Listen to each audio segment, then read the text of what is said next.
So, I don't know if any of y'all are music people, but this kind of does a good job for me for all the points about the discussion for today. She's leading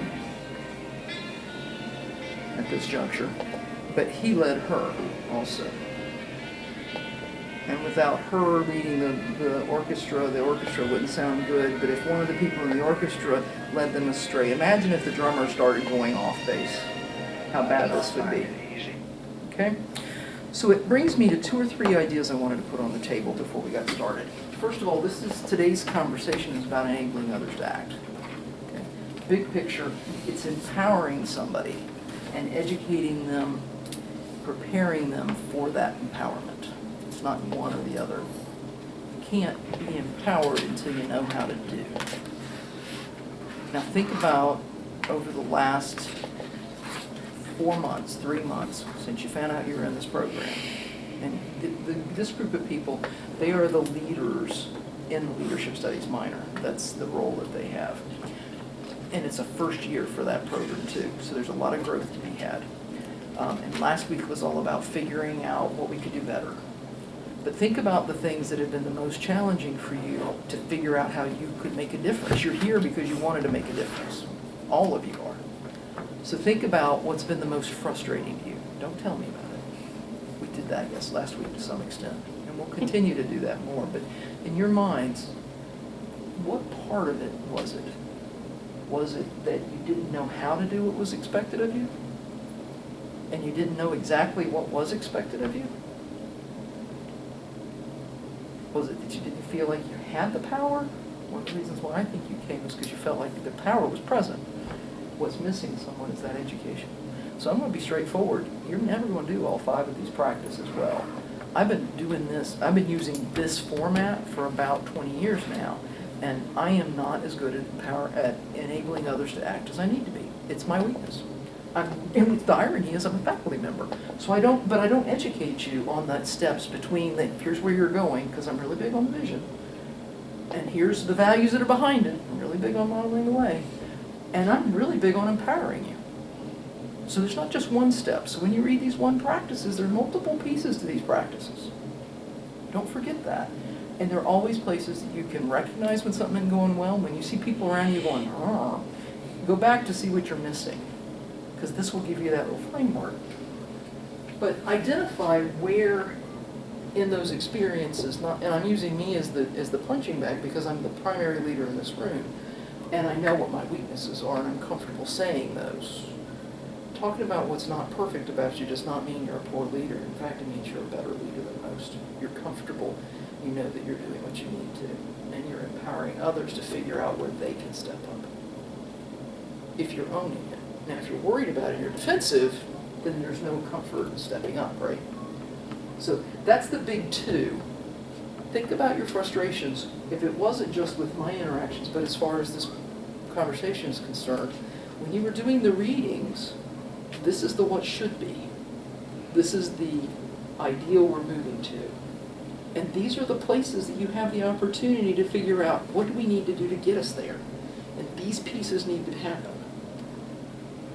We need to be clearer about the vision, obviously. I think the values are somewhat obvious at this juncture, if nothing else. But this is our real sweet spot for a lot of room to grow. Okay? So these are the 6 main points that you would bring out of the work to identify how to enable others to act. All right? That I just wanted to highlight for you. One of the others is the clarity of roles and assignments. And you'll notice that those of you that are in the academic side we've been getting better at that. And y'all when you got that, think about how much better you felt about this than before you got those roles. Part of your challenge is that's not present for you in the same way. So the things that were hard this past 2 or 3 weeks, it's because of that, whereas it's easier now for you. So you can see all the ways that you get there. I wanted us to focus on a few activities then. So that's the big picture.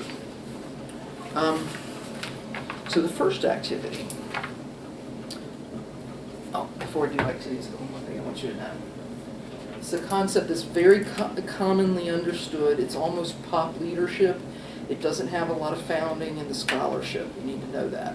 But I think that it's healthy for you to think about leadership in this way, and you're going to hear it over and over again, so I just wanted to put it out there. It's the notion of 360 leadership. It's based in situational leadership. Do you remember that from 201? Situational leadership was part of the path goal analysis conversation that you had in the chapter about persisting and overcoming obstacles. Remember that? The 360 comes from that family of theories. There's the notion of the leader, and it's leading down.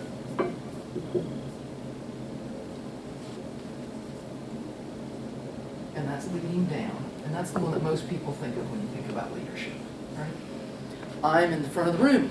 I'm leading to y'all. I'm leading down. Even the physicalness of me standing up here in the room reinforces that. See, and most of us, when we think about organizations, we think about it that way. You have a titular head. You have an organizational chart. It's at the top often. You'll learn other things as we keep doing. But that's the leader leading down.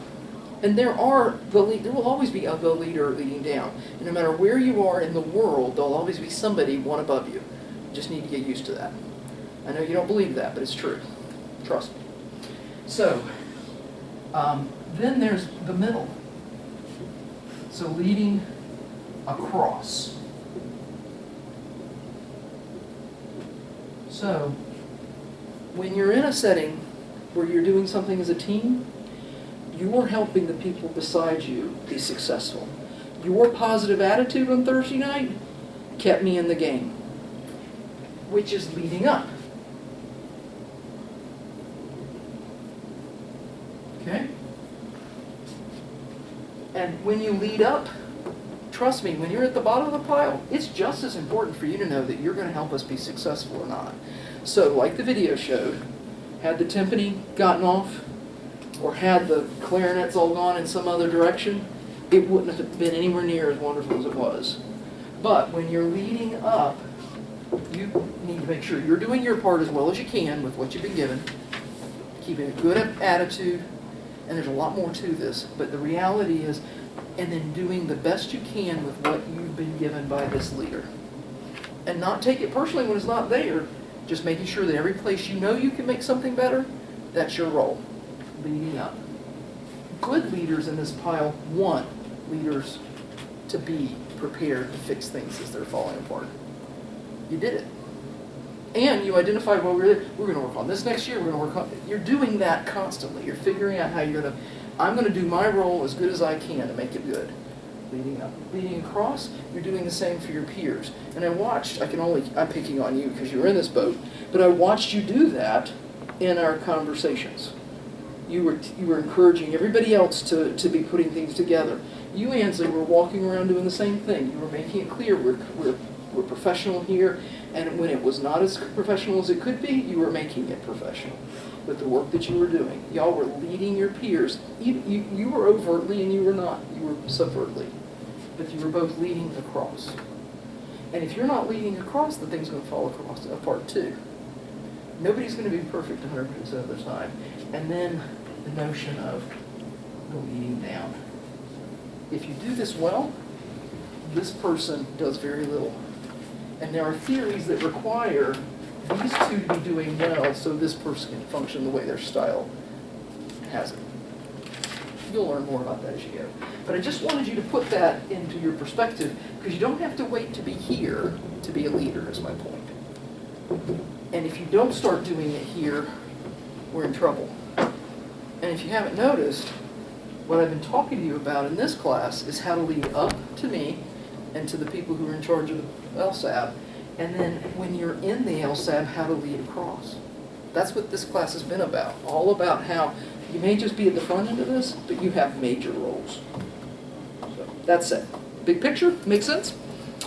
So my plan is, I'm going to pair you up.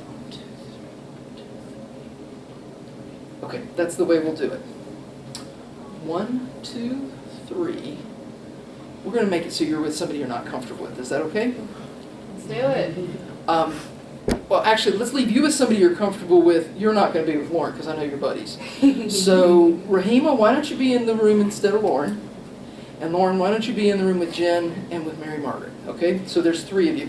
So if y'all will go move to this side, If you all stay in that corner, and then Jacob, if you move this way, JT, I'm going to quit calling you Jacob before it's over with. All right. But at least I know your name, both of them.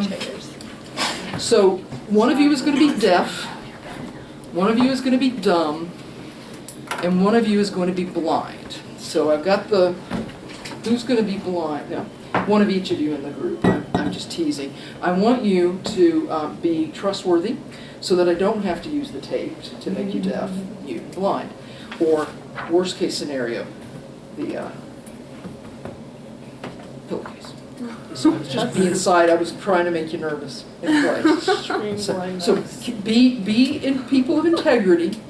So the first, second, third, first, second, third, first, second, third. Firsts are deaf. You can't hear. Even if you hear somebody talking, you just can't hear. Okay? You can sign, you can look, you can see, but you can't hear. On your honor. Can't hear. The second, they're mute. They can't talk. They're not allowed to say a word because they just can't. They're not capable. You're mute.